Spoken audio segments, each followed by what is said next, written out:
It was a gloriously warm Saturday afternoon in the village of Netherdean, the kind of day that made even the most cynical mutter something about the blessings of the English countryside. Sunlight dappled through the leaves of centuries-old elms. Children ran wild with jam-slicked fingers, and women in summer frocks clustered near the cake stall exchanging pleasantries and subtle judgments. The annual Netherdean Garden Fete was in full swing, its bunting flapping merrily in the breeze, as the strains of a slightly out-of-tune brass band wafted from the green. Elderly Colonel Faraday, ruddy-faced and already on his third glass of elderflower cordial laced liberally with gin, presided over the tombola stand. Mrs. Ridgway, whose sponge cakes were the stuff of village legend and minor scandal, thanks to whispered rumors about store-bought jam, was proudly guarding her table under a frilly parasol. Miss Marple, wearing a sensible straw hat with faded blue ribbon, sat at a shaded table near the rose competition tent. Her knitting lay forgotten in her lap as she watched the parade of villagers with mild interest and a keen eye. She always said human nature was the same everywhere, from St. Mary Mead to Bombay, and a garden fete was as good a place as any to observe its subtler plays. "Don't you think it's simply marvelous how they've done up the cottage?" asked young Alice Vicarage, who had taken to sitting with Miss Marple lately, out of a mixture of genuine fondness and curiosity about what the old lady might say next. "Willow Cottage, I mean. It's unrecognizable." Miss Marple replied, peering over her spectacles. "I always thought that place had a rather sad air to it. Charming, of course, but with something concealed, like a bride wearing someone else's dress." Alice blinked at her, unsure what to make of it. "I heard the new tenant is quite private. A Mr. Blackwood, I think?" "Yes," said Miss Marple, her tone unreadable. "A man with a past. I shouldn't wonder." At that moment, a hush rippled across the fete. Heads turned. The brass band faltered and stopped. A figure came sprinting across the green from the direction of Willow Lane. Young Freddie Mason, his school blazer flapping behind him and his face ashen. "Mrs. Temple, it's Mrs. Temple," he cried, skidding to a stop near the raffle table. "She's in the pond. At the bottom of the cottage garden, she's not moving." A beat of silence. Then shrieks, the clatter of teacups. Someone called for Dr. Ellison. Miss Marple, already rising with surprising steadiness for her age, gently pressed Alice's hand before stepping into the gathering chaos. "Poor Mrs. Temple," she murmured, mostly to herself, "and on such a lovely day." Willow Cottage had stood at the edge of the village for nearly 2 centuries, wrapped in honeysuckle and mystery. Its garden, once overgrown and melancholy, had recently been cleared and landscaped by its new occupant. The small ornamental pond, originally part of an ambitious Victorian water feature, now glittered in the sun like glass. But that morning, it held something far darker. Mrs. Agnes Temple, a widow of about 60 and an enthusiastic gardener, had been seen entering the cottage gate shortly after breakfast. She'd made a habit of visiting to welcome the new tenant, with baskets of quinces and her famed lavender shortbread. Friendly, yes, but nosy too, with a tendency to inquire too deeply into the affairs of others. She had been missing for hours before young Freddie, chasing his errant dog through the hedgerow, stumbled upon the body floating face down in the shallow water. By the time Dr. Ellison arrived, Mrs. Temple was beyond help. Constable Bryce, red-faced and flustered, cordoned off the area with rope borrowed from the tug-of-war tent. "She must have slipped," said Mrs. Ridgway tearfully, peering past the constable's shoulder. "That garden's full of uneven stones, and she wasn't as steady as she used to be." "I don't know," murmured the vicar's wife, nervously wringing her hands. "She wasn't the sort to take a tumble. Not Agnes. She walked that garden path with purpose every time."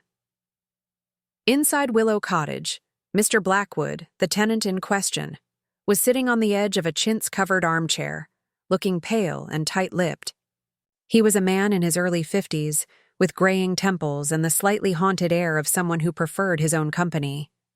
He had answered the constable's questions tersely but politely, insisting he had not even seen Mrs. Temple that day. She left the basket by the door, he said, gesturing to a wicker carrier on the console table. I thought perhaps she had dropped it and gone back for something. I had no idea. His voice trailed off, and he rubbed the back of his neck. Miss Marple, who had unobtrusively made her way into the hallway, watched him with quiet interest. She noticed the faint smell of furniture polish, the absence of dust on the windowsills, and a missing letter from a stack beside the telephone, where a rectangular outline in the dust betrayed its recent removal. She noted, too, the faint scratches on the lock to the garden shed, freshly painted. "Oh dear," she said softly. "It all seems rather too tidy, doesn't it?" Back at the green, the fete had sputtered to an awkward halt.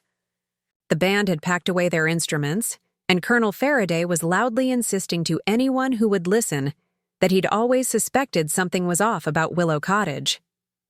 "I said so last week at the pub," he declared, swaying slightly. "Didn't I, Harry? A place like that attracts odd sorts. You mark my words." Miss Marple walked slowly back toward her table beneath the elms, greeted with cautious glances and forced smiles. She did not mind. People often smiled that way after something terrible, as though politeness might stave off death itself. As she resumed her seat and took up her knitting once more, Alice whispered, "Do you think it was really an accident?" Miss Marple smiled, her needles clicking softly. "My dear girl, I think we've only just begun." The news of Mrs. Temple's untimely death spread through Netherdean with a speed rivaled only by the midsummer thunderstorms that sometimes rolled in without warning. By nightfall, every curtain was twitching and every sitting room buzzing. Over plates of cold ham and potatoes, over teacups and buttered scones, the villagers shared theories, suspicions, and half-remembered conversations with the deceased, each more colorful than the last. "She'd been complaining of dizziness," said Mrs. Ridgway in a hushed voice to her sister. "Said the heat made her feel peculiar. Maybe she really did fall." "Or perhaps she saw something she shouldn't have," countered Mrs. Latimer, the postmistress, whose keen interest in everyone's private correspondence had long since ceased being a secret.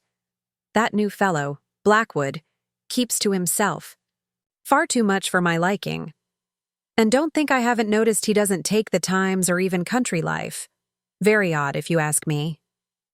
The constable had taken a statement from Mr. Blackwood and sealed off the garden pond with yellow cord.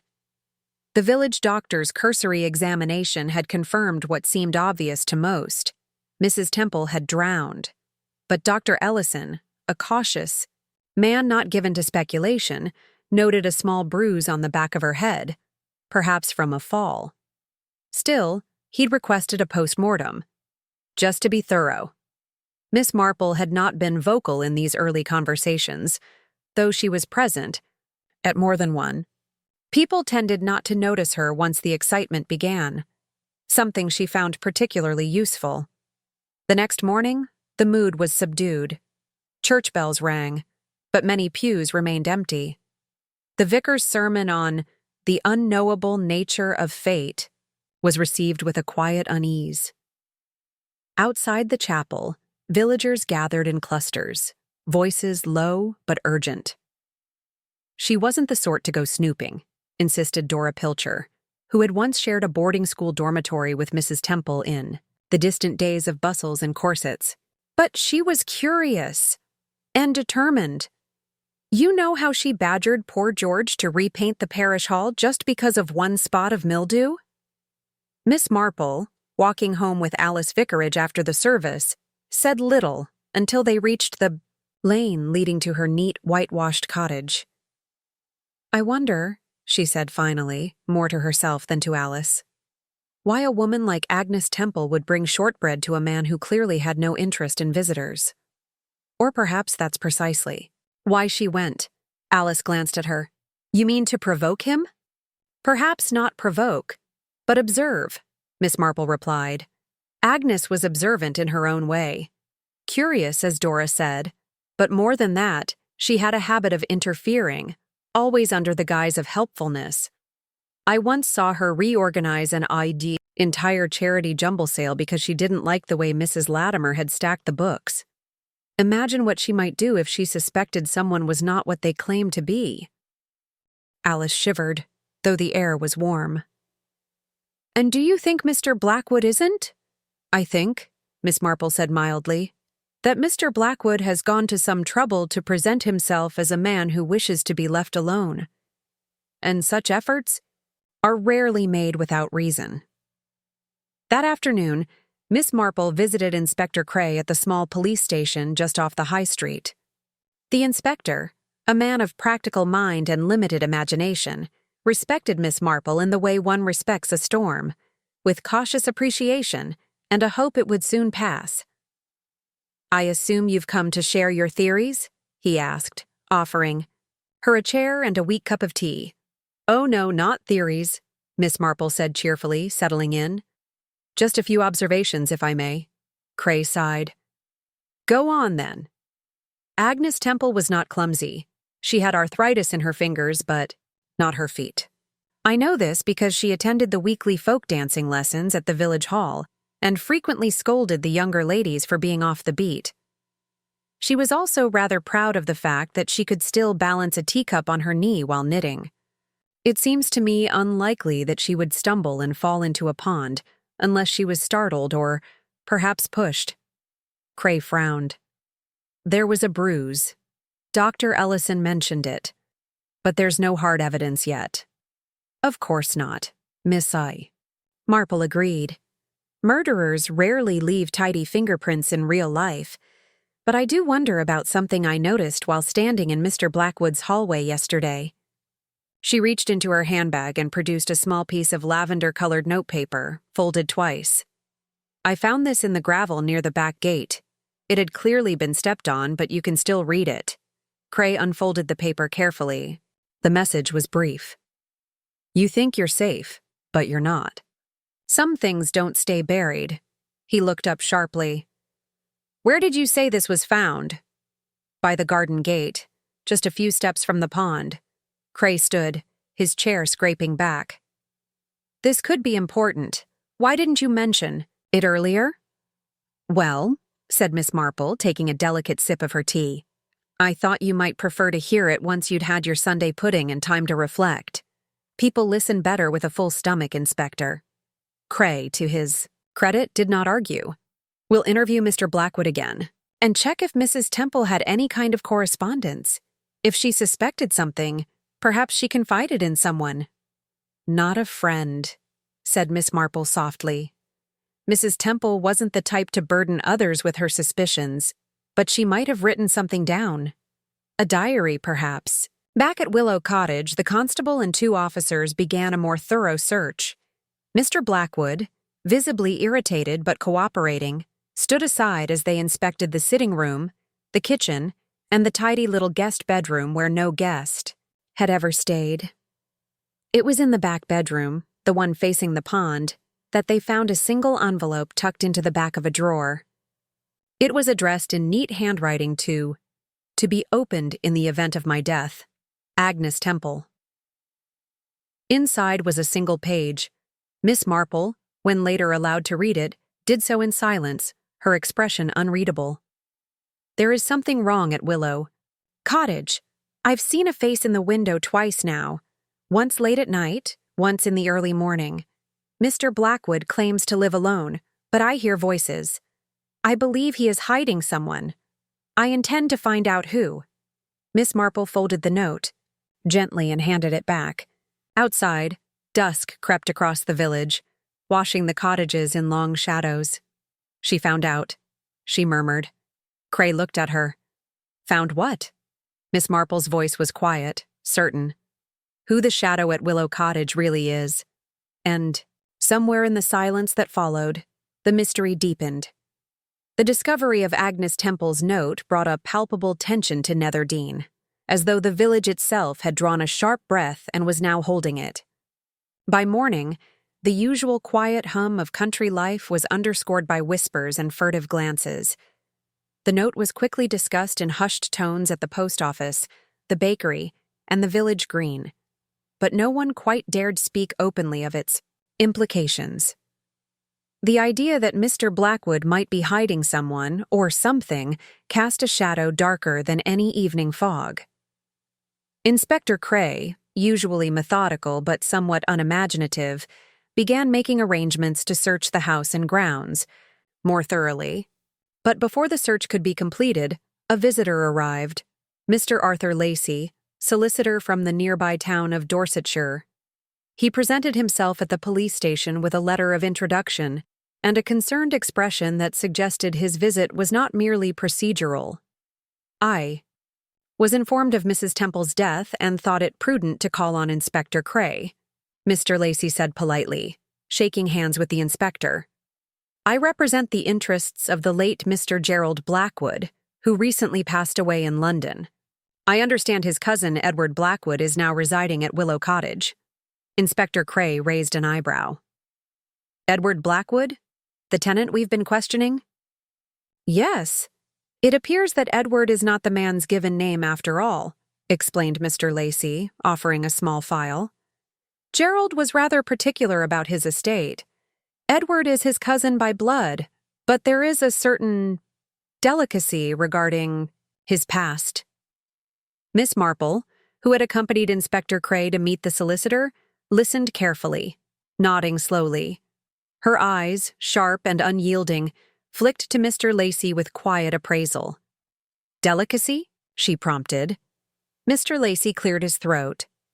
Edward Blackwood, he prefers that name, is actually Edward Hargrave. The name change was made several years ago, following some unfortunate circumstances. I believe the family is eager to keep these matters from public attention. A scandal, then, Miss Marple said softly, knitting needles momentarily still in her hand.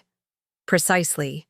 A scandal involving a broken engagement and allegations of financial impropriety, though nothing was ever proven. Edward left London quietly and sought refuge here. The family hoped that distance might smooth over the wrinkles of past mistakes. Inspector Crave frowned. So Mr. Blackwood has a past worth hiding. How does that connect to Mrs. Temple? Mr. Lacey sighed. Mrs. Temple was known to be inquisitive. She may have discovered his true identity and, perhaps something even more troubling. The letter she wrote before her death seems to suggest she feared for her safety. Miss Marple's gaze drifted toward Willow Cottage, visible through the police station window. And yet we have no clear motive. If she knew of his past, why kill her? What did she see or hear that led to her death? Mr. Lacey shrugged. That is the question, isn't it? Later that afternoon, the police undertook a meticulous search of Willow Cottage. Every corner was examined with care. The sitting rooms, polished surfaces, the bedroom drawers, the small shed in the back garden. Among the items unearthed was a worn leather-bound journal, hidden beneath a loose floorboard in the bedroom. Miss Marple was invited to view the journal in the presence of Inspector Crave and Mr. Lacey. The faded handwriting was difficult to decipher, in places, but the entries painted a picture of a man haunted by his past and desperate to keep his secrets buried. One entry, dated a few weeks before Agnes Temple's death, read, "The past will not stay silent forever. Agnes grows bolder in her inquiries. If she persists, everything will be lost." Another, written only days before the tragedy, stated, "I must find a way to silence her without attracting suspicion. The village is not kind to strangers, but it is kinder to dead ones." Miss Marple's fingers traced the lines with care. "A confession of sorts," she murmured, "though perhaps more of a threat against the threat." Inspector Crave looked grave. This could be the evidence we need to charge Mr. Blackwood. But Miss Marple shook her head gently. "Not yet. Letters and journals can be forged or exaggerated. We need something more concrete." The next morning brought fresh unease to the village. A second event disturbed Netherdean's fragile peace. A break-in at the village bakery. The shopkeeper, Mr. Ernest Pullen, discovered the back door forced open and several shelves ransacked. Nothing appeared stolen, except for a small leather-bound diary missing from behind the counter. Miss Marple visited the bakery with Alice, noting the nervous glances of the villagers who gathered nearby. Who would break in and take a diary? Alice wondered aloud. Someone looking for secrets, perhaps, Miss Marple said, or someone wishing to cover their tracks. Mr. Pullen was a kindly man in his 60s, known for his reliable sourdough and sharp memory. He explained that the diary belonged to his late wife, who had been a close friend of Agnes Temple. The diary contained entries about village life, including mentions of Willow Cottage and the recent events. Miss Marple asked to see the remaining pages. They hinted at a complex web of relationships and grievances, whispered quarrels between Agnes and a local landowner, hints of a secret meeting, and allusions to a shadow lurking near the pond. As Miss Marple pondered these new developments, a visitor arrived at her cottage. Mrs. Latimer, the postmistress, pale and flustered. "There's been talk," Mrs. Latimer said hurriedly, "about strange comings and goings at Willow Cottage at night. Lights flickering, silhouettes seen, through the curtains. Some say it's a man, others a woman." Miss Marple nodded slowly. "The shadow Agnes feared." "Yes," Mrs. Latimer agreed. "And I heard something else. The doctor was called to the cottage late one evening last week, but no one spoke of why." Miss Marple's eyes narrowed. "It seems the village holds more secrets than it cares to admit." That evening, Miss Marple sat in her armchair by the fire, the fragments of information weaving together like threads in a tapestry. The past of Edward Blackwood, or Hargrave, loomed large, but so did the quiet lives of the villagers themselves, each harboring secrets behind their polite facades. She thought of the bruise on Agnes Temple's head, the threatening note, the broken lock on the garden shed, and the stolen diary. Something didn't fit.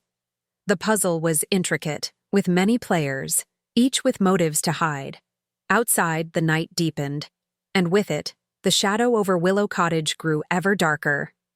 Miss Marple knew that soon the mask would slip, and the true face behind the shadow would be revealed. But patience, she reminded herself, was the detective's greatest ally. The answers would come in time, as they always did. For now, all she could do was watch, listen, and wait. The morning mist clung stubbornly to the hedgerows as Nether Dean awoke to the lingering echoes of unsettled whispers. News of the break-in at Mr. Pullen's bakery had spread swiftly, amplifying the undercurrent of unease that had settled like a pall over the village since Agnes Temple's death.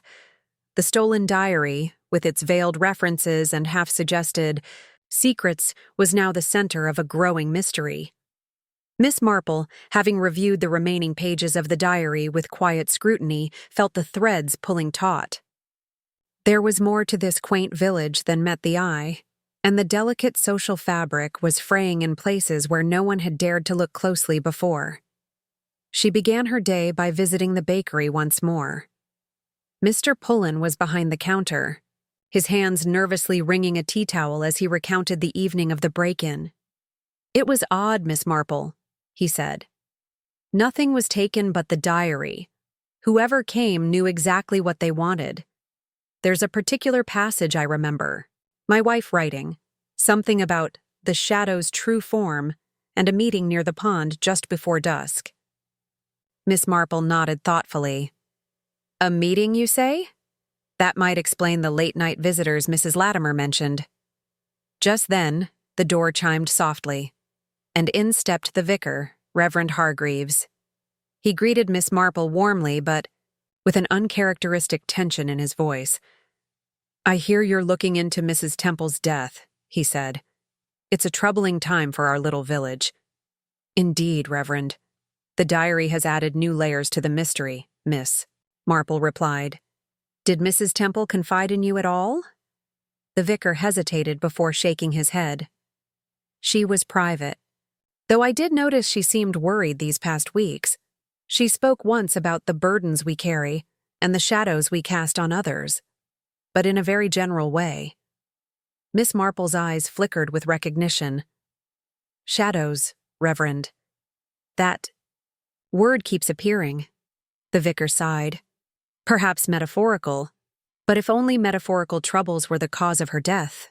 Later, as the village prepared for the weekly market, Miss Marple took the opportunity to visit several villagers whose names had come up in Agnes's diary or during her inquiries. Each interview was a careful dance, listening more than speaking, observing gestures and hesitations that revealed far more than words. Mrs. Pilcher, now in her late 70s but still sharp as ever, mentioned a quarrel she had overheard weeks ago between Agnes and the local landowner, Mr. Fenwick. She was furious, Mrs. Pilcher said. Said he was trying to force Edward Blackwood off the land. Agnes was always sticking her nose where it didn't belong. Mr. Fenwick himself was brusque when approached, denying any wrongdoing. I have business interests, Miss Marple, nothing personal. If anyone wanted to harm Mrs. Temple, I assure you, it was not me.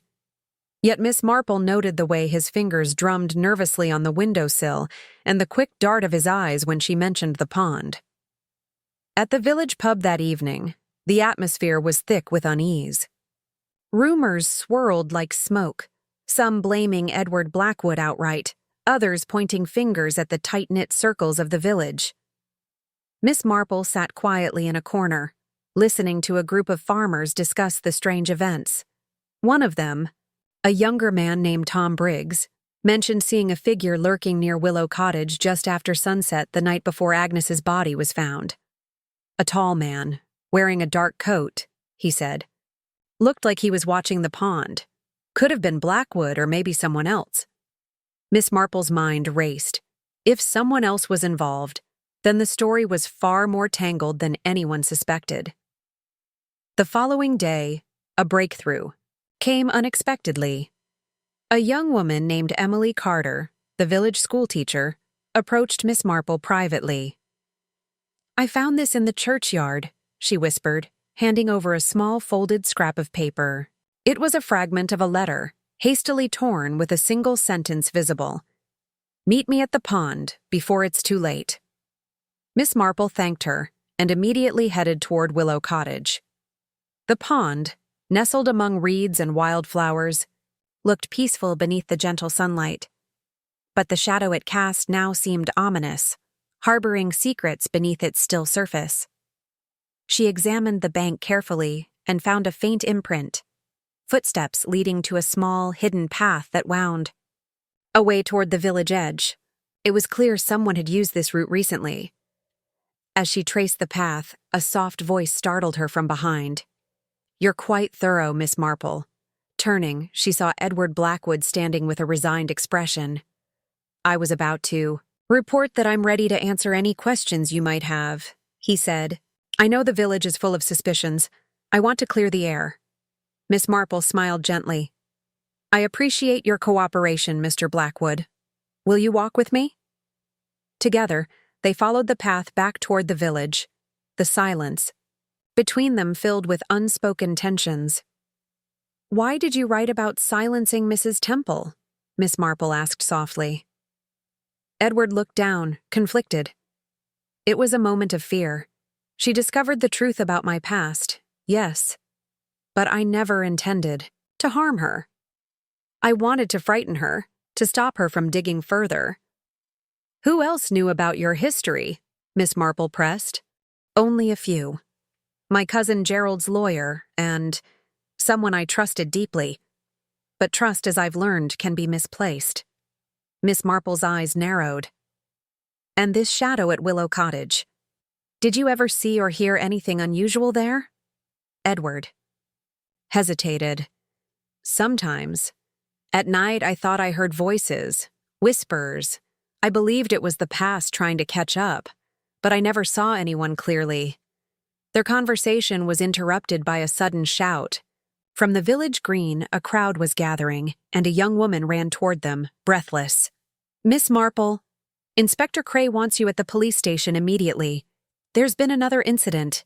The urgency in her voice propelled them quickly to the station, where Inspector Cray awaited with grim news.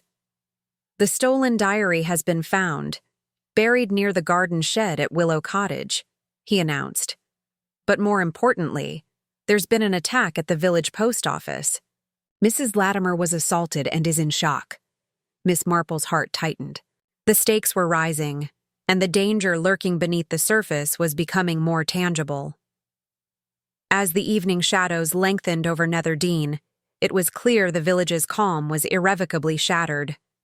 The mystery deepened with every revelation, drawing Miss Marple ever closer to the truth hidden in the shadows of Willow Cottage. The dim glow of the oil lamp in the small police office cast long shadows across the worn wooden floorboards as Miss Marple arrived, the weight of the evening's events pressing heavily upon her. Mrs. Latimer sat huddled in a corner, wrapped in a thick shawl, her face pale and drawn. Beside her, Inspector Cray stood with an air of unease, his usual confidence shaken. "She's been very frightened, Miss Marple," Cray explained quietly. "Could only manage to tell me that someone was lurking near the post office late last night. Then, the attacker came from the shadows and struck before anyone could intervene." Miss Marple approached gently, offering a comforting smile. "Mrs. Latimer, if you feel able, anything you recall might help us understand who would want to harm you and why." The postmistress's trembling hands clasped hers briefly. "I'm sorry, dear, but it was so dark. I saw only a figure. Tall. Cloaked, moving quickly. I thought at first it was just a trick of the shadows. But then I was struck and fell. Did you hear anything? Any voice or words?" Miss Marple pressed gently. Mrs. Latimer shook her head. "No words, just silence. And the sound of footsteps, running away. I tried to get up, but I was too weak." Inspector Cray's expression darkened. "A brazen attack, and at the heart of the village. Whoever did this is growing bolder." Miss Marple's mind sifted through the layers of suspicion that had gathered like fog over Nether Dean. The stolen diary, the threats in Agnes Temple's note, the shadowy figure near Willow Cottage, and now this violent assault. It was clear. The quiet village had been harboring more than just old resentments and secrets. There was a force at work intent on silencing voices and covering tracks. "I would like to speak with the villagers who last saw Mrs. Latimer before the attack," Miss Marple suggested, "and anyone who noticed anything unusual." The inspector nodded. "I've arranged for the constable to question them at first light." As Miss Marple made her way home through the quiet streets, she reflected on the patterns emerging. Agnes Temple had been close to uncovering a truth that threatened someone deeply. Mrs. Latimer's attack was no random act of violence. It was a warning. The following morning, the village was restless. Miss Marple began her inquiries with a visit to the post office, now a scene of subdued activity. Several villagers gathered there spoke in low voices, their faces etched with fear and suspicion. Tom Briggs, the young farmer who had seen the figure near Willow Cottage, recounted his observations once more, adding a detail he had not mentioned before. "I noticed something odd. There was a second shadow, a smaller figure, moving quickly behind the tall man. I thought it might be a child or someone trying to stay hidden." Miss Marple's interest piqued. "Did you get a good look at the smaller figure?" "No, ma'am. It was too dark. But they were close enough to the taller one to be connected." The implication was chilling. If two people were involved, the danger and complexity of the case deepened.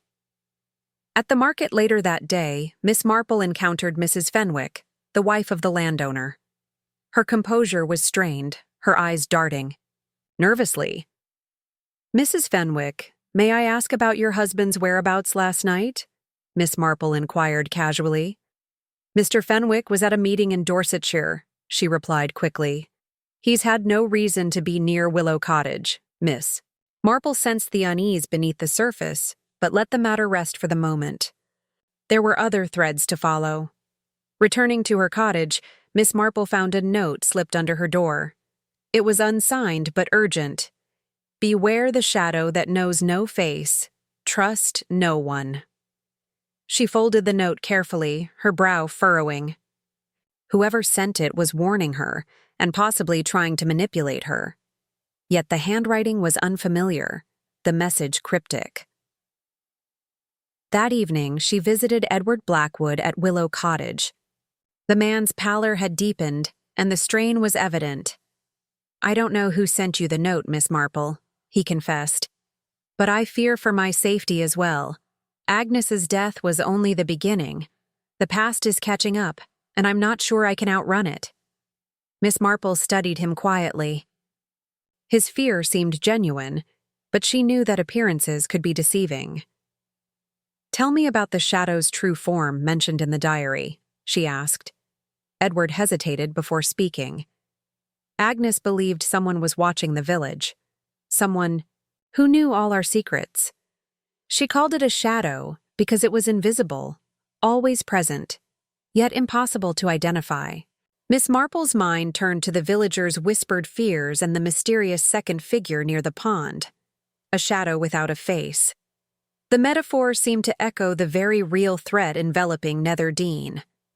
As the days passed, the investigation intensified.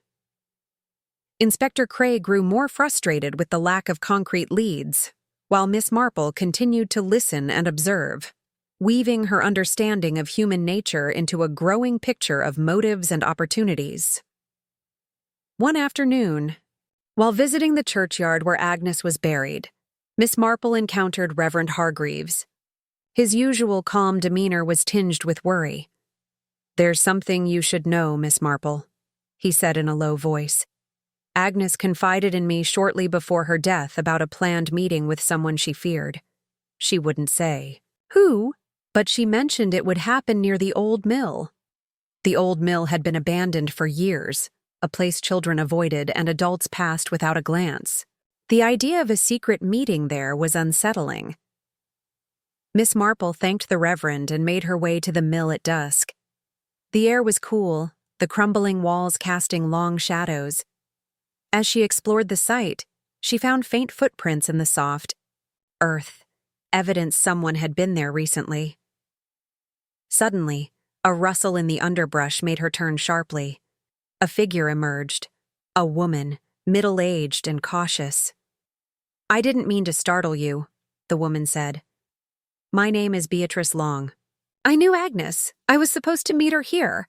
Miss Marple invited Beatrice to sit on a fallen beam. The woman's hands trembled as she spoke. Agnes was terrified.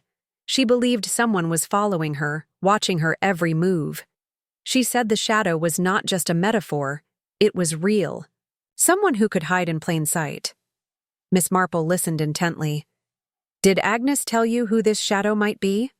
Beatrice shook her head. "No. But she gave me a key, a small, old-fashioned one, and told me to keep it safe.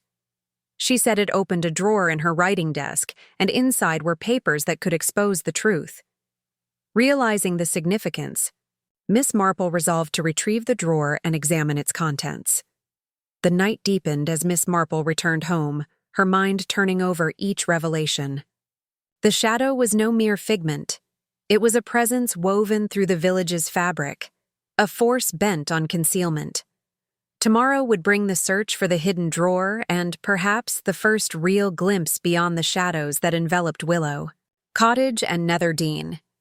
But for now, the village lay hushed beneath the stars, waiting, like Miss Marple, for the truth to come into the light. The dawn broke pale and gray over Nether Dean, casting a silvery light across the quiet village. Miss Marple rose early, her thoughts already turning to the small key Beatrice Long had entrusted to her the night before. That key might unlock more than just a drawer. It could open the door to truths long buried beneath the village's polite surface. At Willow Cottage, the house felt strangely somber, as if the walls themselves held their breath. Miss Marple entered the sitting room, where Agnes Temple's writing desk stood near the window, bathed in the morning light. The desk was old and sturdy, its surface worn smooth by years of use. She knelt down, examining the drawers carefully, and tried the key. It fit perfectly. Inside, Miss Marple found a bundle of papers tied with a faded ribbon. Unfolding them gently, she discovered a collection of letters, notes, and a folded map of the village and its surroundings. Her eyes scanned the handwriting, elegant but hurried. One letter, addressed to a dear friend, hinted at long-hidden resentments. "The past cannot remain buried forever," it read. "The truth about the Fenwicks, Edward Blackwood, and others must come to light, or all will suffer the consequences." The map was marked with several locations: the pond near Willow Cottage, the old mill, and an unmarked spot in the woods beyond the village boundary. The notes spoke of secret meetings and whispered threats, of a web of connections that bound some of the village's most respected residents in silent complicity. Miss Marple was so absorbed in the documents that she barely noticed the soft footsteps behind her. "I see you've found what Agnes wanted you to see," said a calm voice. She turned to find Gerald Blackwood standing in the doorway. His face was pale but composed, his eyes sharp and observant. "Mr. Blackwood," Miss Marple said quietly, "you must know this could change everything." Gerald nodded. "It explains much. Agnes was a brave woman, but she underestimated how far some would go to keep their secrets. I imagine you knew your cousin's past was at risk of exposure?" "Yes, and I feared what might happen. But I never wished her harm. My family has enough shadows without adding murder to the list." Miss Marple gestured toward the papers. "These mark several meeting points, one of which is in the woods. Might you know who she intended to meet there?" Gerald hesitated. "There were whispered meetings with an outsider, a journalist from London, I believe. Agnes hoped to bring the truth beyond Netherdean's borders. Dangerous ambitions for a quiet village. Indeed." Before more could be said, a sudden commotion drew their attention outside. A crowd was gathering near the village green, where Inspector Crave was speaking firmly with several villagers. Miss Marple and Gerald joined the scene, where news had spread of a strange discovery in the woods. "It seems someone has found a hidden cache," Crave announced. "Weapons, documents, and a photograph." The crowd murmured in shock. Miss Marple's eyes fixed on the photo held aloft by the constable, a picture of Agnes Temple, standing with a stern-faced man she did not recognize. "Who is that?" someone asked. Crave looked grave. "That man is Thomas Elbridge, a former resident who disappeared years ago under mysterious circumstances." Miss Marple felt a cold shiver. Thomas Elbridge was a name whispered in village folklore, a man said to have been involved in shady dealings and then vanished without explanation. As the crowd dispersed, Miss Marple and Gerald exchanged a glance. The threads were becoming ever more tangled, the shadow stretching further than anyone had imagined. Later, back at her cottage, Miss Marple sat by the fire, piecing together the new information. The weapons suggested a readiness for violence. The photograph linked Agnes to a man with a dark past, and the map revealed a network of secret places, each holding clues to a mystery that had simmered beneath the village's surface for years. There was a pattern in all this. Agnes Temple had been trying to unravel it before she died. The next morning, Miss Marple visited Beatrice Long again. The woman's eyes were red-rimmed from sleepless nights, but she was determined. "There's more, Miss Marple," Beatrice said. "Agnes once confided that the shadow was not one person, but many, people united by fear and self-interest. They protect each other, and they will do anything to keep their secret safe." Miss Marple nodded. "And you believe this shadow is responsible for what happened?" "Yes, I fear it is." With this chilling confirmation, Miss Marple decided to pay a visit to the Fenwicks. Mrs. Fenwick greeted her with strained hospitality. Her husband, Mr. Fenwick, had returned unexpectedly and was pacing in the garden, his expression hard. "Miss Marple," he said without preamble, "I hear you've been delving into matters best left alone." "I'm simply seeking the truth." "Mr. Fenwick," she replied evenly, "the village deserves clarity." Mr. Fenwick's gaze hardened. Some truths are dangerous. Agnes Temple learned this the hard way. Miss Marple's eyes narrowed. And you believe she was silenced because of what she knew? He did not answer directly, but his clenched jaw spoke volumes. As Miss Marple left the estate, she pondered the growing list of motives and suspects. The village's genteel facade was cracking, revealing a tangle of grudges, betrayals, and fear. That evening, a letter arrived at her door. This time it was not a warning, but an invitation. Meet me at midnight by the old mill. The truth is waiting. Miss Marple folded the note slowly. The sender was unknown, but the challenge clear. With the village watching and shadows lengthening, Miss Marple prepared for a night that might finally bring the truth out of hiding, or plunge the mystery into deeper darkness. The village was silent under a pale crescent moon as Miss Marple set out toward the old mill.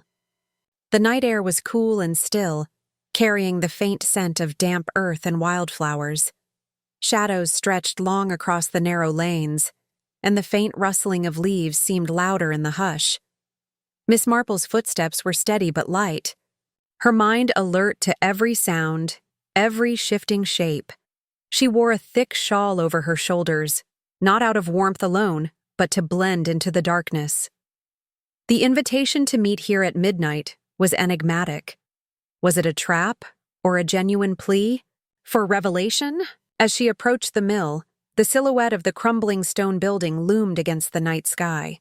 The broken windows, tangled ivy, and fallen beams lent the place an air of desolation. She paused just beyond the threshold, peering into the shadowed interior. A figure stepped forward. A man, tall and slender, his face partly obscured by the moonlight and a heavy overcoat.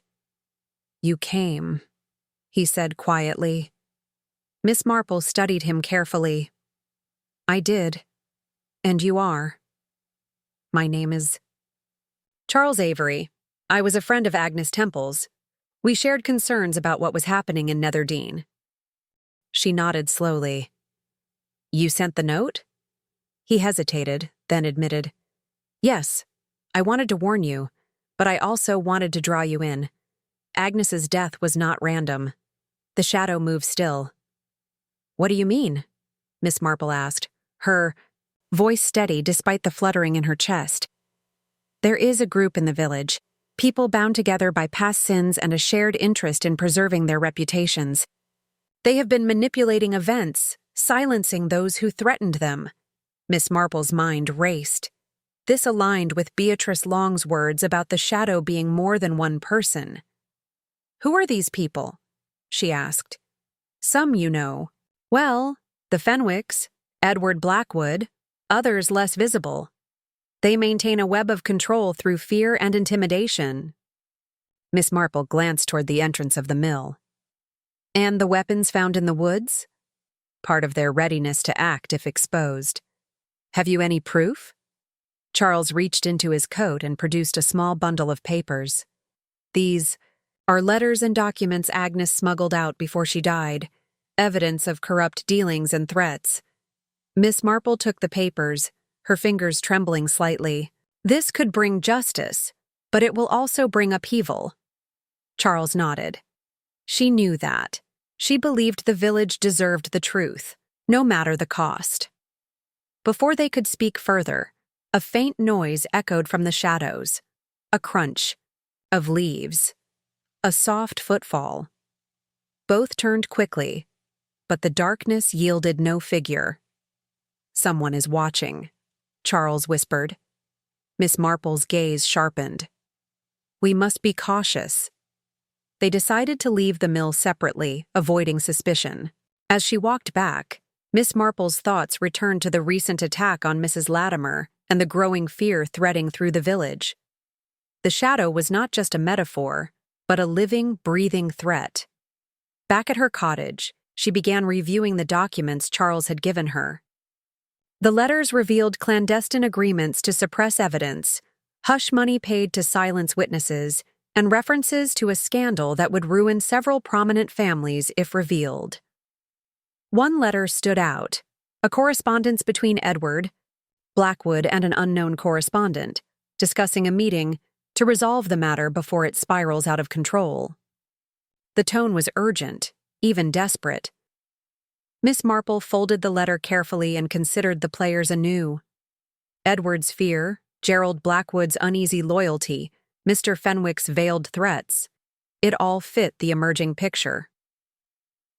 The following day, Miss Marple visited the Blackwood estate under the guise of returning a book. Gerald answered the door, looking surprised but composed. "Miss Marple, how kind to call," he said.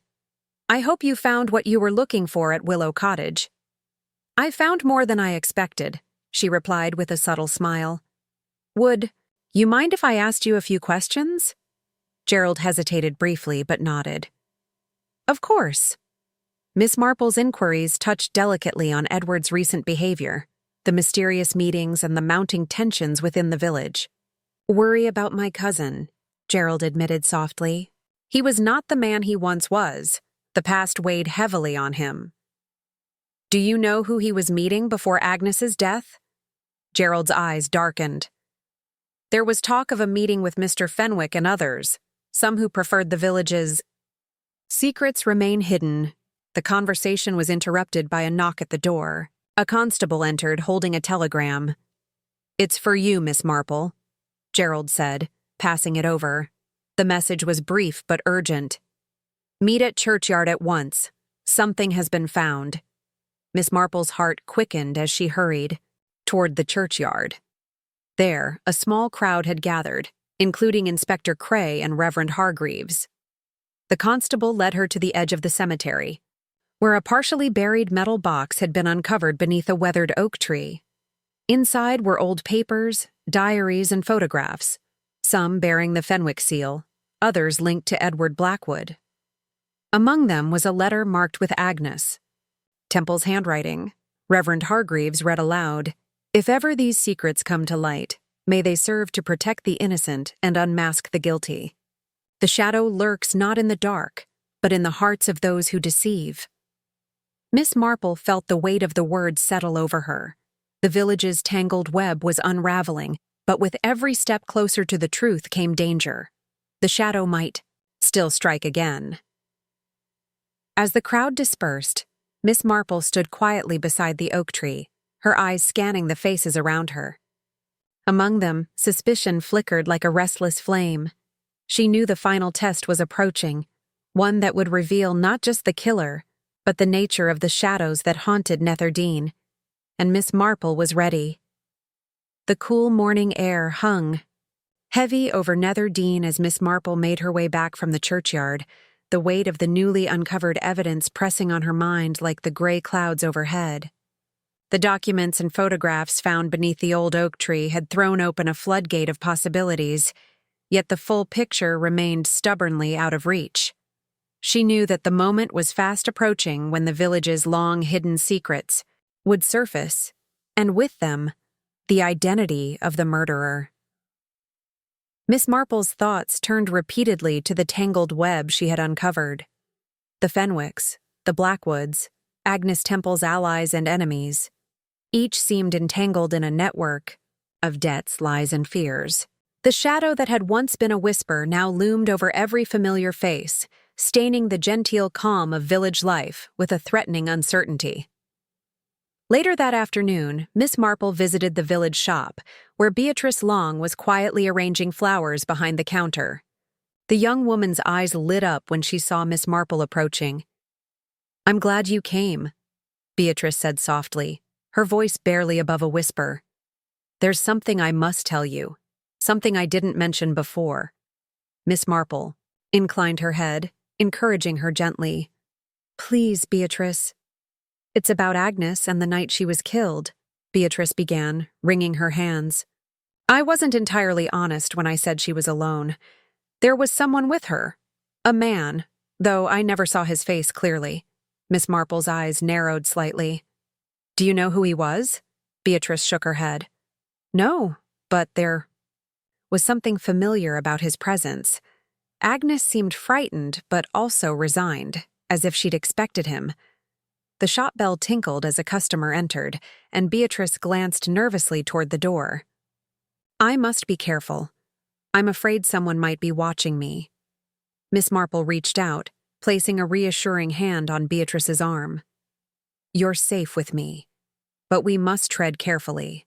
The shadow is closer than we thought." The pieces were coming together, but the mosaic remained incomplete. Miss Marple's intuition told her that the figure Beatrice saw could be the key to unlocking the truth. That evening, as dusk fell and the village settled into uneasy silence, Miss Marple decided to call upon Inspector Crave. The two met in the small parlor of the local inn, a place where whispers carried and secrets could be exchanged in the guise of casual conversation. "Inspector," Miss Marple began, "the evidence found at the churchyard, have you had a chance to examine it closely?" Crave nodded, his expression grave. "Yes, Mrs. Marple. The letters and photographs point to a conspiracy, but we're still struggling to pin down the core motive. It's clear Agnes stumbled onto something dangerous." Miss Marple tapped a finger thoughtfully on her teacup. "I believe the man Beatrice mentioned may be vital. Someone Agnes trusted or feared who was present during her final hours." "Have you any suspects in mind?" Crave asked. "A few. The Fenwicks and Blackwoods have motives, certainly. But there's another. Someone who has managed to avoid suspicion thus far." Crave leaned in, interested. "Who?" "Charles Avery," Miss Marple said quietly. "The man who met me at the old mill. He claims to have been Agnes's ally, but his sudden appearance and knowledge raise questions." Crave's eyes flickered with surprise. "I hadn't considered him a suspect." "That's precisely why I think we should. Shadows often cloak themselves in trust." Their conversation was interrupted by a sharp knock at the door. A constable entered, bearing a telegram. Crave unfolded it and read aloud. "Another incident. Mrs. Latimer has been attacked again, this time more severe. The village is frightened." Miss Marple felt a chill creep down her spine. The shadow was not content to lurk. It was striking. The next day, news spread quickly. Mrs. Latimer, now confined to her bed, was too weak to speak.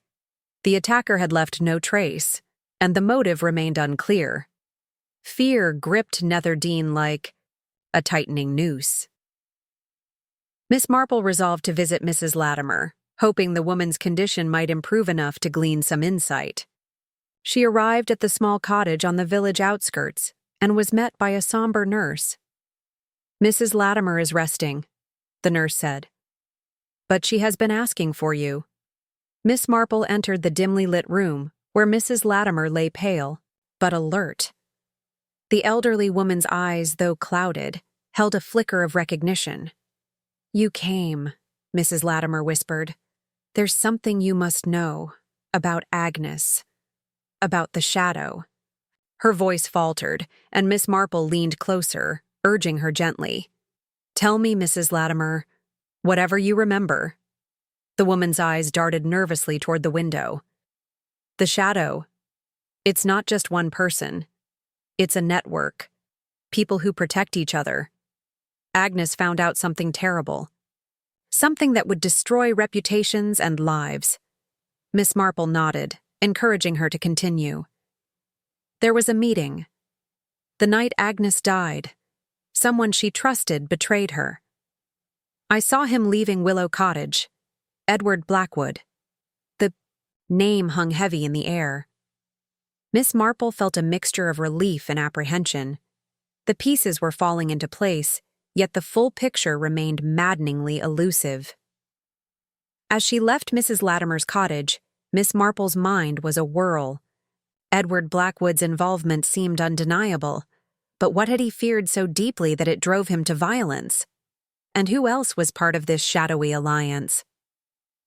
That evening, Miss Marple invited Gerald Blackwood to her home for tea, hoping to observe his reactions subtly.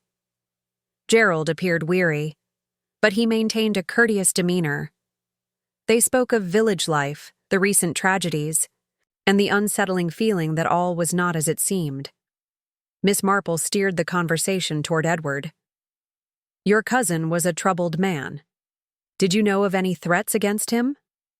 Gerald hesitated, then said, There were rumors, debts, blackmail. I tried to help, but he shut me out. Miss Marple observed him carefully. And what of Mr. Fenwick? You mentioned a meeting between your cousin and him before Agnes's death. Gerald's expression darkened. Fenwick is a proud man. He will protect his own interests fiercely. A subtle twitch in Gerald's eye caught Miss Marple's attention. Sometimes, she said softly, those who protect others also hide secrets of their own. Gerald shifted uneasily. Perhaps, but we all have secrets in Netherdean. Miss, Marple smiled faintly. Indeed, that is why the truth must come to light. As Gerald left, the evening shadows deepened outside. The village seemed to hold its breath, awaiting the final unraveling of its mysteries. Miss Marple sat by the fire, the flickering flames mirroring the turmoil within her. The shadow had become a living presence, stalking the edges of the village and its people. Yet she felt closer than ever to the truth, and she knew that soon the shadow would have to reveal itself completely. The morning mist lingered over Netherdean like a veil, softening the outlines of cottages and hedgerows, and cloaking the village in a quiet that felt less like peace and more like waiting. Miss Marple sat by her window with a cup of tea, her gaze fixed on the rising sun struggling to pierce the gray. The shadow that had darkened the village for weeks was still there, twisting in the corners of conversations and the downward glances of neighbors. The name Edward Blackwood echoed relentlessly in her mind, alongside the new questions that had arisen since Mrs. Latimer's whispered warning. The village had grown even more cautious, suspicions settling like dust on every doorstep. News of Mrs. Latimer's attack spread uneasily, and the local constables had doubled their patrols, yet no fresh clues had emerged. It was clear the perpetrator was watching, waiting, and Miss Marple sensed the need for a more subtle approach. Her first visit that day was to Charles Avery, the man who had emerged from obscurity only to complicate the mystery further. His polite facade and professed friendship with Agnes Temple were at odds with the unexplained knowledge he possessed and the timing of his arrival. Miss Marple felt certain that only by confronting him gently could she unravel his true intentions. She found him at his modest rooms above the village bookstore, where the scent of old paper mingled with the faint aroma of tobacco. Charles greeted her with a reserved smile, but the flicker in his eyes betrayed unease. Mrs. Marple, he said, to what do I owe this pleasure? I wish to talk about Agnes, she replied calmly. There are still some things I do not understand, and I believe you may help. Charles shifted in his chair, fingers tracing the rim of a teacup. Agnes was a complicated woman. There was much I admired in her. I hoped to protect her, but perhaps I was too late. Miss Marple's gaze softened. Protection is a noble aim, Mr. Avery, but sometimes those we try to shield from harm are in greater danger from those closest to them. He looked up sharply. You mean Edward Blackwood, don't you? She inclined her head. Your opinion, Charles sighed. Edward was desperate, tangled in debts and dangerous associations. Agnes discovered something about him, something that frightened her deeply. Did Edward ever threaten her? Miss Marple asked. Charles hesitated.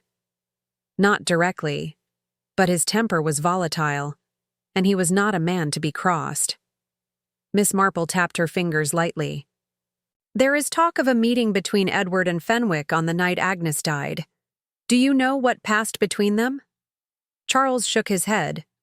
No, but I suspect it was to settle old scores. Fenwick has his own reasons for secrecy. The conversation was interrupted by a knock at the door. A young messenger handed Miss Marple a letter, pale-faced and hurried. She unfolded the note carefully. It was from Beatrice Long, Mrs. Marple. I have something important to tell you. I fear for my safety. Meet me at the chapel ruins at dusk. Please be discreet. A shiver ran down Miss Marple's spine. Beatrice's earlier revelations and now this secret meeting indicated the threads were tightening dangerously. "Thank you for your time, Mr. Avery," Miss Marple said, standing. "We must keep watch and be ready to act when the moment is right." As she left, Charles watched her with an inscrutable expression, and Miss Marple wondered what he truly held in his heart. The afternoon dragged heavily as Miss Marple prepared herself for the meeting with Beatrice. The chapel ruins lay just beyond the village edge, a place where shadows gathered easily among crumbling stone and wild ivy. She arrived before dusk, concealed beneath a woolen cloak, and waited silently.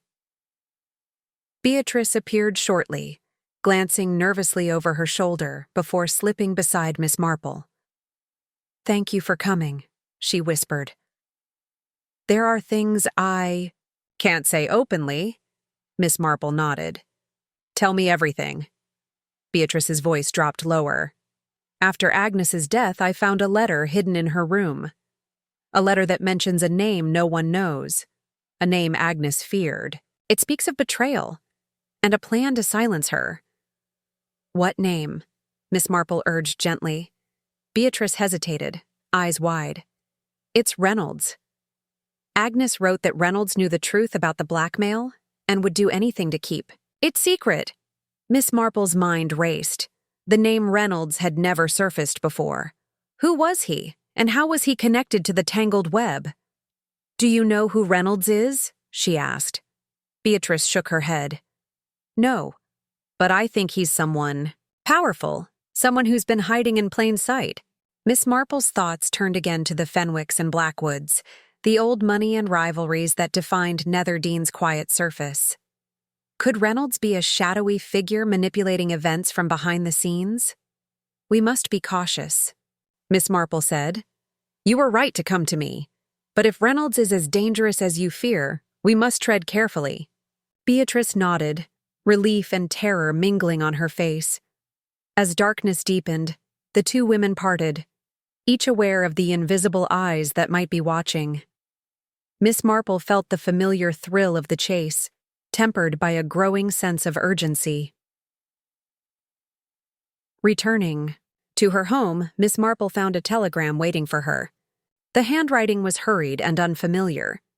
"Mrs. Marple, Beatrice Long is missing. Last seen near the chapel ruins at dusk. Please come at once. Inspector Cray." The words hit her like a blow. The web was tightening, the shadow reaching out to snuff out those who dared to seek the truth. Without hesitation, she set out for the village, heart pounding but mind clear. There was no time to waste. At the police station, the room buzzed with quiet activity. Cray looked up as she entered, eyes weary but determined. "We found no trace of Beatrice at the ruins," he said grimly. "No sign of a struggle. No clues." "Miss," Marple's gaze swept the room. "Someone wants to keep the truth hidden at all costs." Cray nodded. "And they're getting bolder. Then we must act carefully but swiftly. The key lies in the name Reynolds. I believe uncovering who that is will unravel everything." The inspector agreed, and together they set to work examining the letters again, cross-referencing every name and place. Miss Marple's mind circled the puzzle, each new detail a step closer to exposing the shadow that had haunted Netherdean for too long. And as the night deepened outside the station's windows, the village held its breath, waiting for the final act to unfold. The dawn broke over Netherdean with an uneasy stillness, the village wrapped in a heavy fog that seemed to dampen even the birdsong. Miss Marple awoke with a sense of urgency pressing upon her chest, the shadows of recent days still vivid in her mind. Beatrice Long's disappearance had not only deepened the mystery, but had sent ripples of fear through the community. Miss Marple understood all too well that the web of secrets was tightening, and now the stakes were higher than ever. By mid-morning, the village was quietly abuzz with hushed conversations and furtive glances. At the heart of it, Miss Marple moved.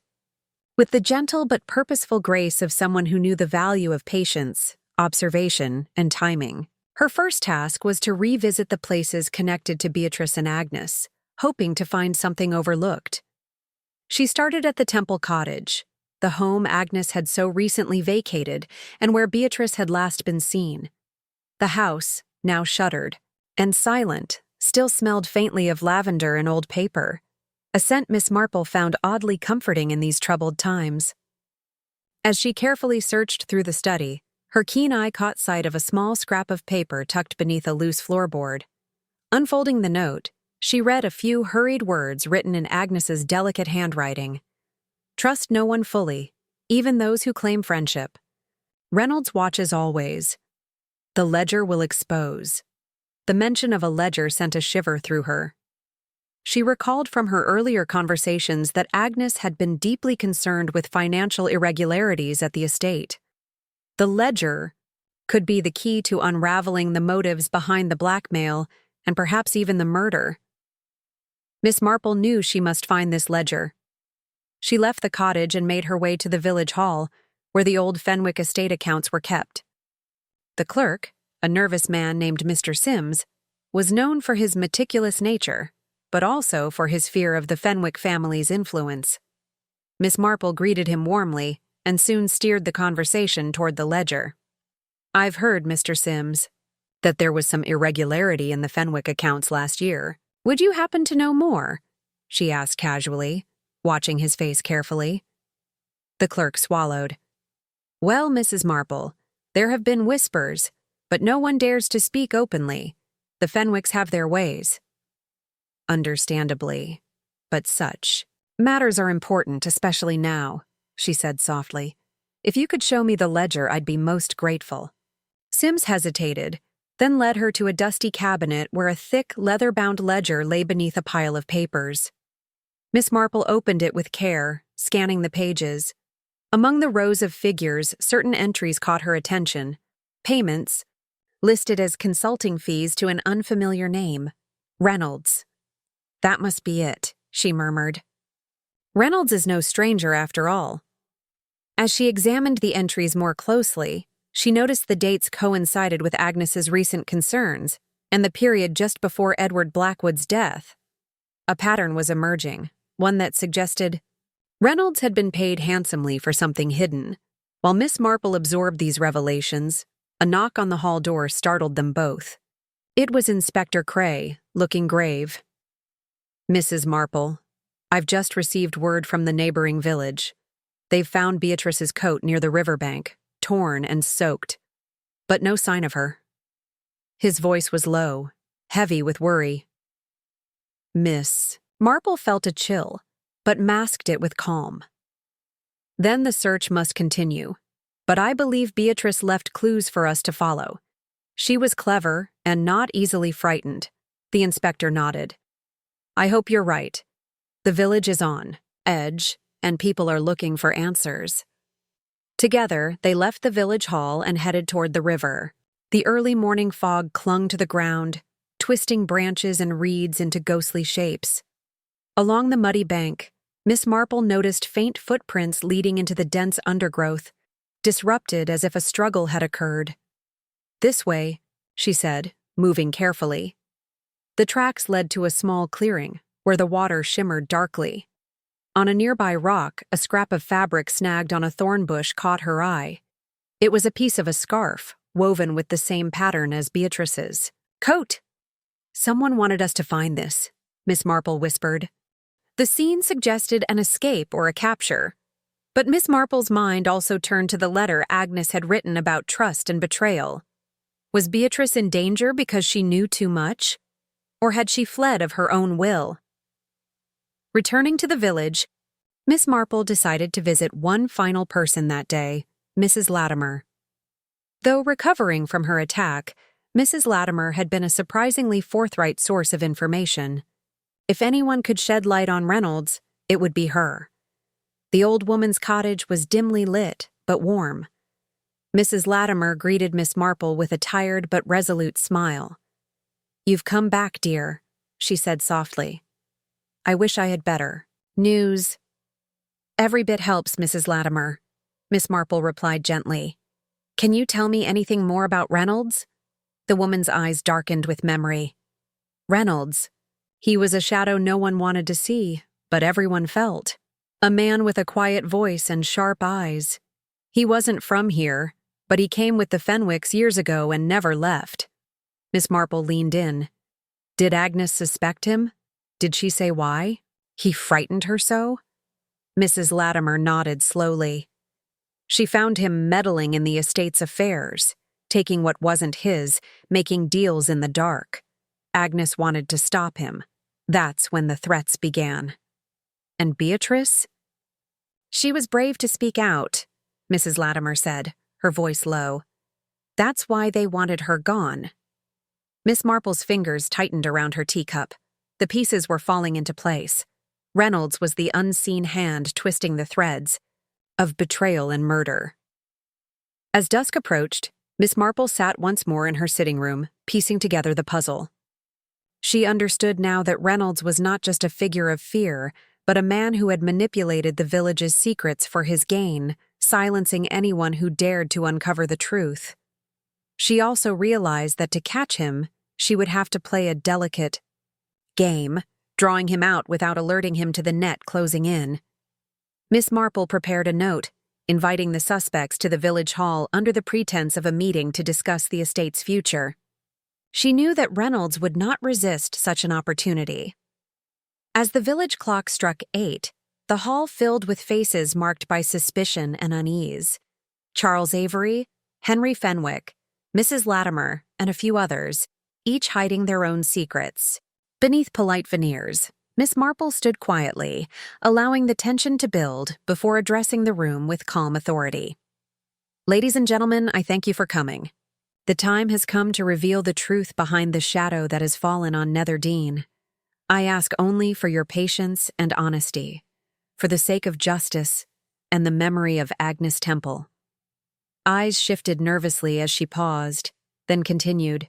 We know that Reynolds has been among us, manipulating and threatening, but no longer shall his name be whispered in fear. Tonight, the darkness will be brought to light.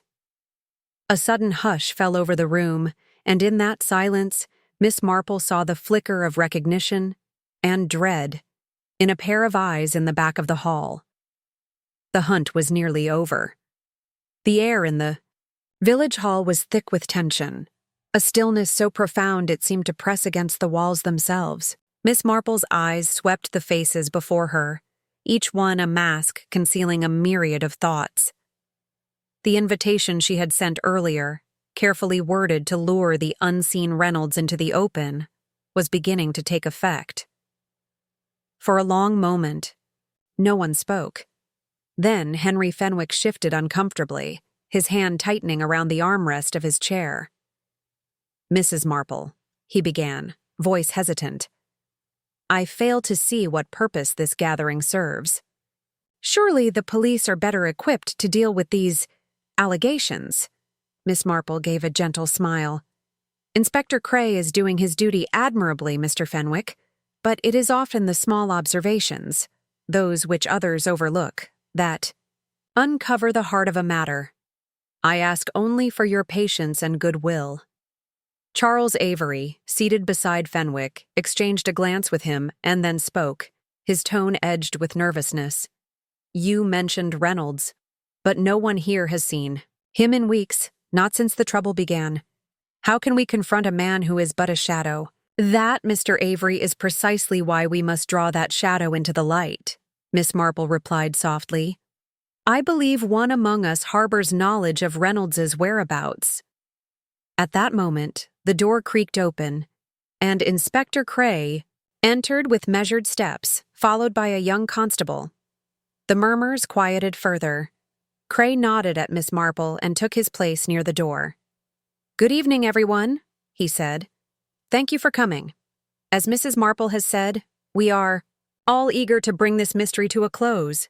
Miss Marple turned her gaze to the back of the room where a figure had slipped quietly into the hall during the brief exchange. A man in a long coat, face partially shadowed by a wide-brimmed hat. A hush fell again as all eyes fixed on the newcomer. The man removed his hat with a slow, deliberate motion, revealing sharp features and dark eyes that flicked quickly across the assembled faces. "I see I'm expected," he said in a voice both calm and commanding. "You may call me Reynolds." A murmur rippled through the room, but Miss Marple remained composed. "Mr. Reynolds, thank you for joining us. Your presence is most welcome," he offered a small bow. "I'm flattered, though I admit I find the invitation unexpected." "Then perhaps you will care to explain your involvement with the recent events in Nether Dean?" Miss Marple asked, voice soft but unwavering. Reynolds's eyes flicked toward Henry Fenwick, then to Charles Avery, before settling back on Miss Marple. "I am merely a man who has made some unwise acquaintances, but murder and disappearance are not among my dealings." "That remains to be seen," Miss Marple said gently. "May I ask, Mr. Reynolds, about the payments listed in the Fenwick estate ledger?" Reynolds stiffened imperceptibly but recovered quickly. "Consulting fees, nothing more. Business transactions." "Yet these transactions coincided with the period just before Edward Blackwood's death, did they not?" Miss Marple pressed, watching him closely. "Yes, but correlation does not imply guilt," Reynolds replied smoothly. Inspector Cray stepped forward. "We have evidence suggesting threats were made against Agnes Temple, and Beatrice Long vanished shortly after expressing concerns about you." Reynolds's eyes narrowed. "Accusations without proof, typical in a village gripped by fear." "Proof is something we seek," Miss Marple said quietly. "Perhaps you can help us find it by answering a few questions about your movements during the past fortnight." Reynolds hesitated, then nodded. "Very well. I was at the estate most days, advising Mr. Fenwick on financial matters. As for the night of Mr. Blackwood's death, I was here, in Nether Dean, but not near the cottage."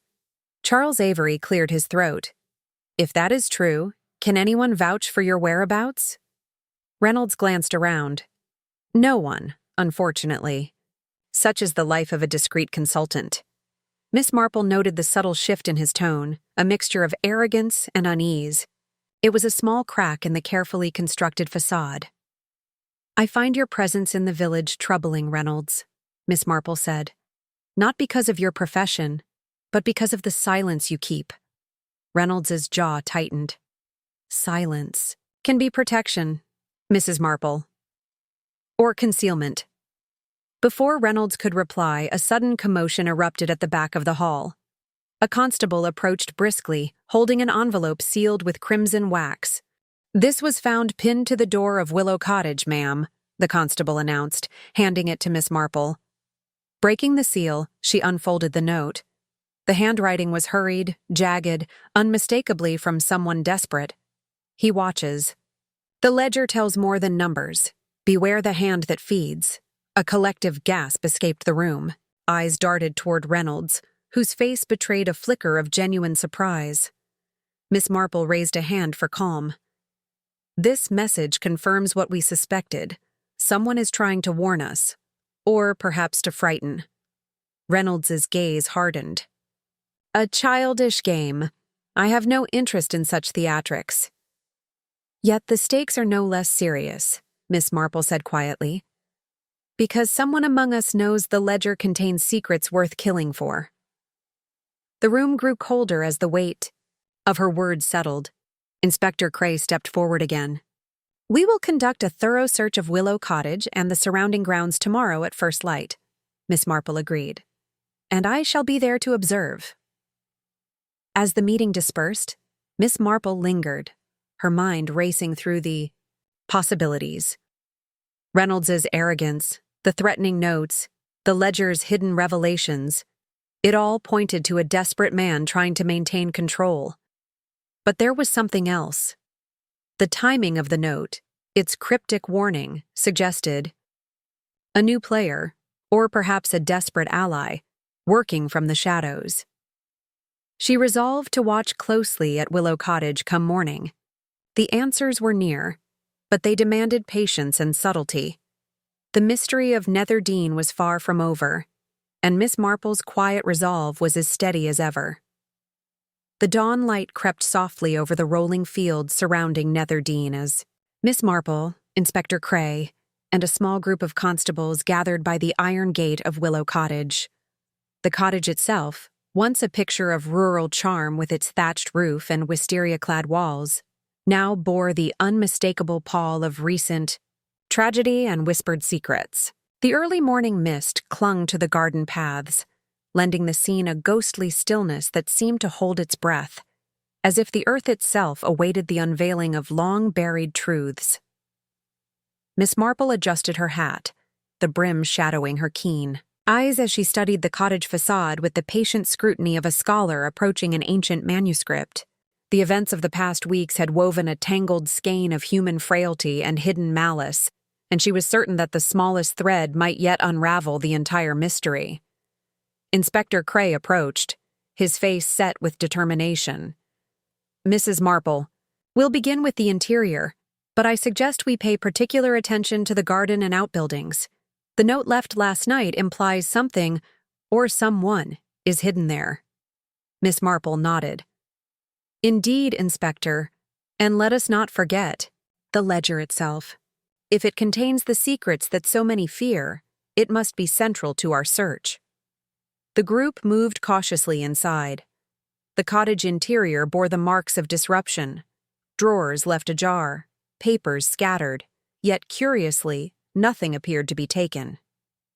The modest parlor, with its faded floral wallpaper and well-worn armchairs, seemed untouched by violence but heavy with unspoken tensions. Miss Marple's gaze settled on a small writing desk near the window, where a half-burnt candle and a quill lay forgotten. She stepped closer, fingers lightly tracing the edge of the desk. The faint scent of lavender lingered, a comforting yet elusive trace of the woman who had once called this place home.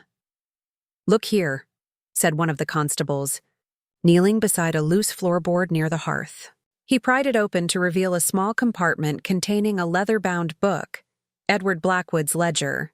Miss Marple took the book gently, flipping through the pages. The neat columns of figures and notes seemed straightforward until she found a set of entries marked with a peculiar symbol, a small, almost imperceptible dagger drawn beside certain payments. The amounts varied, but the dagger-marked transactions all corresponded to dates just before key events: the blackmail attempts, Beatrice Long's disappearance, and, of course, the night of Edward's death. "This is the hidden hand," Miss Marple murmured. "Someone has coded these entries, likely to conceal illicit dealings." Inspector Cray's brow furrowed. Could these indicate payments made under threat or bribes? "Possibly both," Miss Marple replied. "We must consider who had access to this ledger and who might have interpreted these symbols.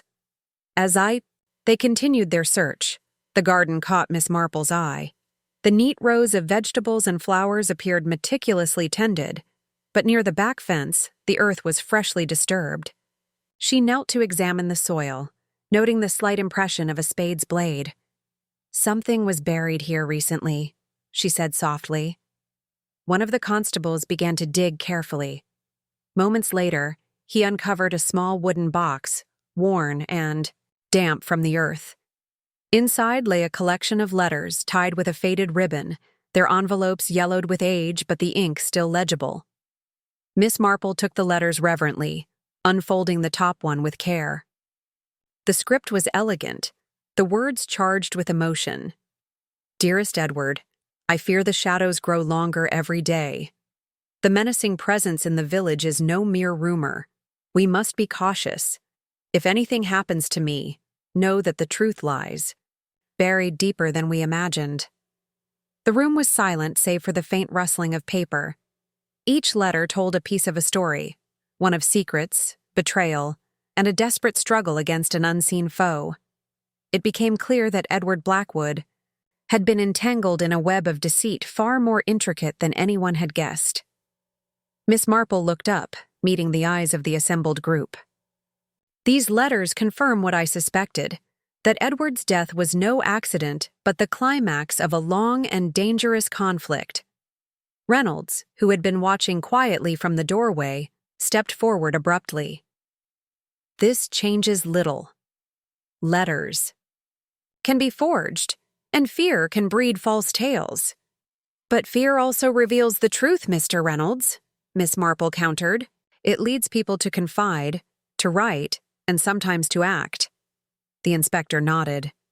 We need to verify the authorship of these letters and see if we can identify who received them. Miss Marple fingered one final letter, its signature faint, but unmistakable. This is from Agnes Temple, she said, voice barely above a whisper. She knew more than she shared. A sudden sharp noise from the garden startled the group. All eyes turned toward the back fence where a startled cat darted from the shadows, disappearing into the undergrowth. Miss Marple smiled faintly. Even the smallest creature can unsettle a quiet place. The inspection of Willow Cottage concluded without further incident, but the discoveries deepened the mystery rather than resolved it. The ledger's coded entries, the buried letters, the cryptic warnings, they formed a mosaic of secrets, only just beginning to reveal their darker patterns. Back in the village, Miss Marple returned to her cottage with the letters carefully tucked away. Over a pot of tea, she pondered the intricate connections. Each character she had met in Netherdean was enmeshed in this delicate dance of trust and deception. Her mind returned to the note pinned to the door. He watches. The ledger tells more than numbers. Beware the hand that feeds. Who was watching? And what did it mean to beware the hand that feeds? As the village stirred to life outside her window, Miss Marple's thoughts were already turning to her next steps. The pieces were beginning to align, but the final picture remained elusive. Yet, in the stillness of the morning, one truth stood clear. The shadow cast over Willow Cottage stretched far beyond the garden gate, and only by following the faintest threads of human nature could that shadow be dispelled. The game was nearing its end, but the final move belonged to Miss Marple.